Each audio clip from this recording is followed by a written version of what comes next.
بسم اللہ الرحمن الرحیم۔ السلام علیکم۔ میرے یوٹیوب چینل پر تمام دوستوں کو خوش آمدید۔ شنگرف یوٹیوب چینل پر آپ دوستوں کا ہوسٹ حکیم غلام یاسین آپ کی خدمت میں حاضر ہے۔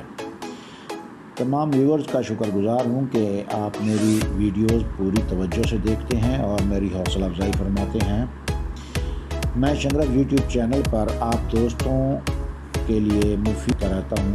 آج بھی میں آپ دوستوں کے لیے ایک بہترین اور لاجواب ویڈیو کے ساتھ حاضر ہوں۔ آج ہم بات کریں گے ایک شربت کی جو کہ خوش ذائقہ اور لذیذ ہونے کے ساتھ ساتھ بہت سی موسمی بیماریوں کے لیے بھی مفید ہے۔ تو جناب اس شربت کا نام شربت صدر ہے۔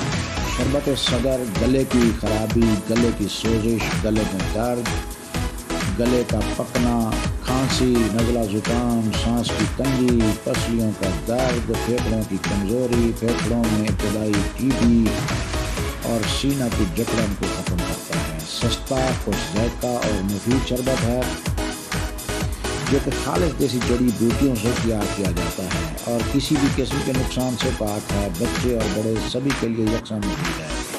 ہر گھر میں شربت کا موجود ہونا بہت ضروری ہے۔ شربت صدر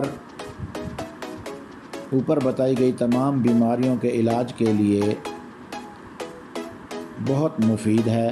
اگر آپ ان تمام بیماریوں کے لیے جو میں نے بتائی ہیں کسی ڈاکٹر کے پاس جاتے ہیں تو آپ کو بھاری فیس اور مہنگی ادویات لینی پڑیں گی۔ بھاری فیس دیں گے، لائن لگیں گے، انتظار کریں گے، اپائنٹمنٹ لیں گے، پھر مہنگی ادویات ملیں گی آپ کو، پھر زیادہ مقدار میں کھانی پڑیں گی۔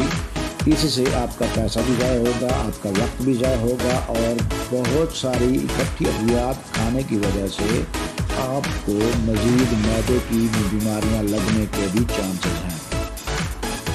اس سے بہتر ہے کہ آپ انگریزی ادویات سے چھٹکارا پائیں اور طب یونانی، طب اسلامی، طب نبی کو اپنائیں۔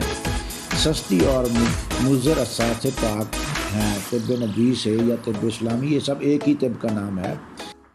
مقدار، خوراک اور طریقہ استعمال: بڑوں کے لیے 10 ملی لیٹر یا 2 چمچ کھانے والے 1 کپ نیم گرم پانی میں۔ بچوں کے لیے 1 بڑا چمچ یا 5 ملی لیٹر آدھا کپ ہاف کپ نیم گرم پانی میں۔ نیم گرم پانی میں شربت ملا کر اچھی طرح حل کر کے چائے کی طرح گھونٹ گھونٹ کر کے پئیں۔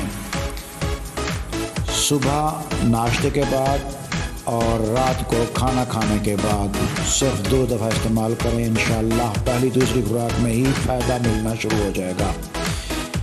اب اجازت چاہتا ہوں، ملتے ہیں اگلی ویڈیو میں۔ اللہ آپ سب کو اپنی حفظ ایمان میں رکھے۔